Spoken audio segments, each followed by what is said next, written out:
Interesting question here about liver toxicity in the KRAS G12C space. And, when we develop new medicines in the clinic, we oftentimes see both on target toxicity as well as off target toxicity. What does that mean? On target is a tox that we're actually hitting the target. A great example of that is an EGFR, right? When we block EGFR, we see some skin tox, some rash, and we also see some diarrhea.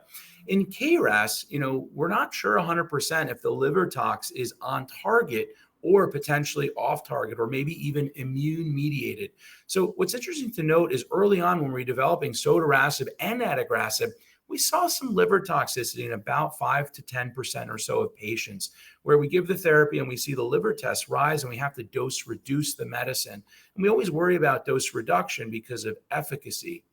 When we then started really treating a lot of patients with sotorasib, we noticed a toxicity of the immune system being active post receiving a PD-1 inhibitor. So I'm not sure, Dr. Preeshagul, have you seen this in your practice? Elevated liver tests post, first generation or I guess we can call them first generation KRAS inhibitors, but giving a KRAS inhibitor post immunotherapy.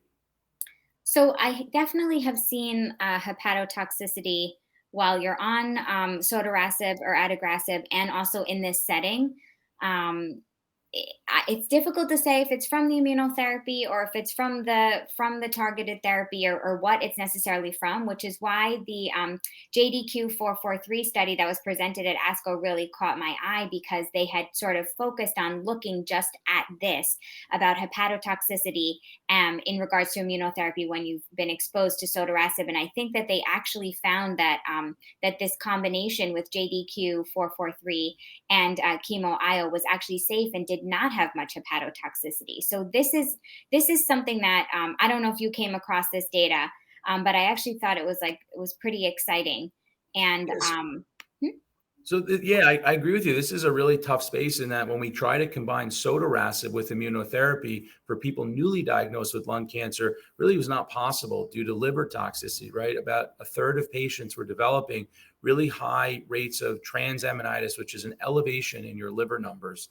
Again, not fatal, but something that we need to dose reduce the medicines for, and even put patients onto high doses of steroids. And we do think that this is immune mediated. So I would recommend, when you're seeing a patient with a KRAS alteration, or if you're the patient with a KRAS alteration, have your liver test checked within the first 10 days to 14 days after starting, and routinely thereafter. It's not a medicine that you can just start and then just say, hey, see you back in 3 months.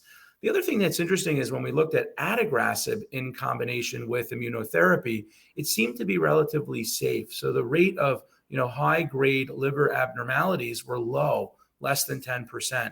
And we also saw the LY9A2 therapy showing that the rate of liver toxicity was low. So that'll be really important moving forward, of how can we use these therapies safely in combination without causing toxicity for our patients.